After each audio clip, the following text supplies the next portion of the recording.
Shabbat Shalom Umvorach Beshem Hashem Naaseh Venatzliach pour ce Shabbat qui arrive les Tova V'Livracha avec deux événements. Le premier, la paracha de Vaera qui commence les 7 premières plaies sur les 10 plaies et aussi où on devra annoncer Rosh Chodesh Shvat pour ce jeudi qui arrive à l'Enu Be'ezrat Hashem Itbarach. La paracha de Vaera a plusieurs buts de par lui-même, mais un des deux buts principaux et de réinsérer de la foi au sein du cœur des enfants d'Israël, Minu Bashem Uv Moshe Avdo. Il est certes évident que les enfants d'Israël avaient de la foi, mais quand on vit dans l'ombre, quand on vit dans Asterpanim, ce qu'on appelle où est Dieu, pourquoi est-ce que les mécréants gagnent sur nous? Pourquoi est-ce que nous qui sommes un peuple aimé de Dieu, les enfants d'Abraham, Yitzhak et Yaakov, devons être en bas de l'échelle? Pourquoi sont-ils si nombreux et nous si peu? Ce qui fait que cette émouna se retrouve poussiérée, enterrée. Et pour cela, Dieu a fait justice en remontant celui qui était juste et en punissant celui qui était mauvais. Quand on voit une justice s'accomplir sous nos yeux, alors on crie Hachem hu Elohim, justice a été faite. Ça, c'était du côté des enfants d'Israël. Et de l'autre côté, il fallait aussi remettre les pendules à l'heure, car le but de l'existence du peuple d'Israël, ce n'est pas simplement de pratiquer la Torah et les mitzvot vis-à-vis de Dieu en tant que créateur du monde, mais aussi d'être une lumière pour les nations du monde, hors la Goïm. Et c'est pour cela que les plaies ont une double face. La première, celle de s'occuper de la foi des enfants d'Israël, et la deuxième, celle de faire réaliser aux nations du monde des choses qu'ils ont certainement oubliées, mais que la Torah va leur rappeler. Car Pharaon croyait en Dieu. Seulement, en quel Dieu il croyait? En un Dieu, un peu à l'image des philosophes, qui a l'Olympe, qui a son monde à lui. Mais sur terre, c'est moi, Dieu. Les plaies d'Égypte, si on les analyse les unes après les autres, vont nous faire prendre conscience que Akadosh Baruch Hu est roi dans tous les mondes, aussi bien dans le monde d'en haut, Bachamaïm, ou Vaaretz.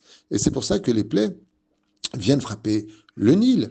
Ensuite, les grenouilles qui vont faire cette Messirut Nefesh de rentrer dans les Tanourim, ce qui est anti-nature. Dieu dirige absolument tout. Même l'eau et le feu se mélangeront dans la Makat Barad, la grêle empreinte de feu, alors que ce sont deux opposés. Mais quand Dieu le demande, eh bien, il dirige tout.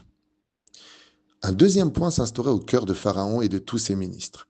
Oui, mais peut-être que ce que fait Moshe, c'est parce qu'il est très fort. Il sait quand il y a la marée haute, la marée basse. Il sait quand il y a une éclipse, pas d'éclipse. Peut-être qu'il est au courant de sciences qu'on ne connaît pas. Et c'est pour cela que dans le 8e chapitre, verset 5, la Torah nous dit « Vayomer Moshe le Pharaon ». Moshe dit à Pharaon « Itpaer alai, lematai eitir lecha, velabodecha almecha lachrit atzfardei mimecha, mibatecha, rak bayor tishaerna ». Et Moshe il propose à Pharaon un challenge assez intéressant. Donne le jour et l'heure où tu veux que les grenouilles cessent d'exister, que cette plaie cesse. Dis-moi quel jour tu le veux, pour ne pas que tu dises « Ah, comme toi tu connais le monde animalier, peut-être que tu sais quand est-ce qu'ils vont passer d'un territoire à un autre territoire, qu'est-ce qu'elles comptent faire, peut-être que tu as plus de science. » Vayomer les machar. Pharaon lui a dit « Demain, allez, demain à telle heure. Vayomer kilvarecha. Je ferai exactement comme tu l'as dit. » Et non pas sur le fruit du hasard ou de mes connaissances. Les ma'an teda, afin que tu retiennes et que tu saches. Kien kadonai Elohenu, pour que tu comprennes qu'il n'y a pas comme l'Éternel, notre Dieu. Rien ne vient de mes connaissances et rien ne vient du fruit du hasard. Ainsi donc, dans le chapitre 8, verset Dalet, il est marqué là-bas, verset Tet plutôt, pardon, chapitre Tet, verset Dalet.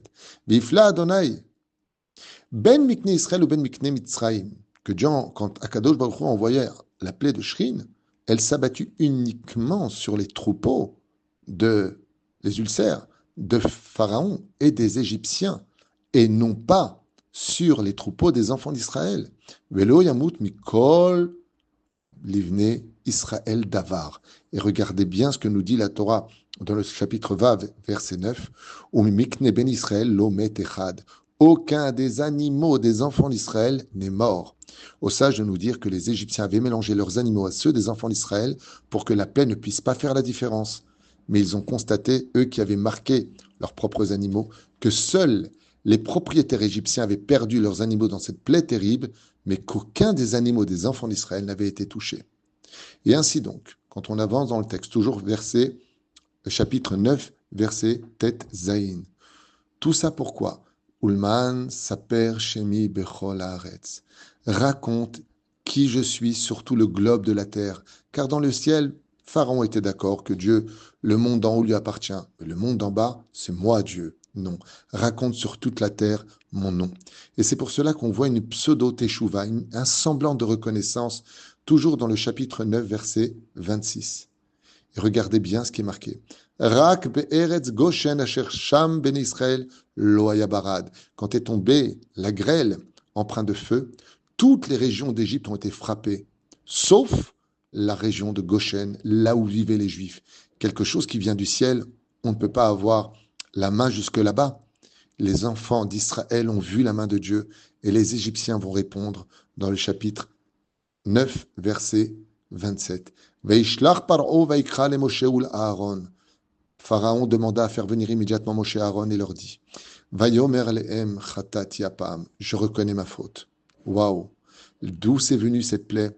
Vous ne pouvez rien faire. Ce n'est pas le monde animalier, c'est l'espace, c'est le ciel. Apam, cette fois je reconnais. Adonai atzadik va'ani ve'ami areshaim. Quand on voit les lettres premières de ces 5 mots qui sont dits ici, Apam, Hachem, donc ça commence par la lettre Yud, Hatzadik, la lettre He, Va'ani, Vav, Ve'ami, Vav, c'est la lettre Vav, pour moi et mon peuple. Hareshaim, He. Pour la première fois, Pharaon fait connaissance et admet qu'il y a un Dieu qui dirige le ciel et la terre, que tout est sous sa compétence, sous sa surveillance, et qu'il n'y a pas d'autre Dieu que lui. Il reconnaît sa défaite et accepte Dieu, seulement Dieu ne lui permet pas la tchouva. Alors il endurcira son cœur. Yud Kevavke figure dans Adonai Atzadik Va'ani Ve'ami Areshaim. Pourquoi de Vav? Pharaon le dit pour lui, et le peuple égyptien reconnaît comme Pharaon que le Créateur du monde est roi sur terre, comme dans le ciel comme sur terre. Shabbat Shalom, Umvorach.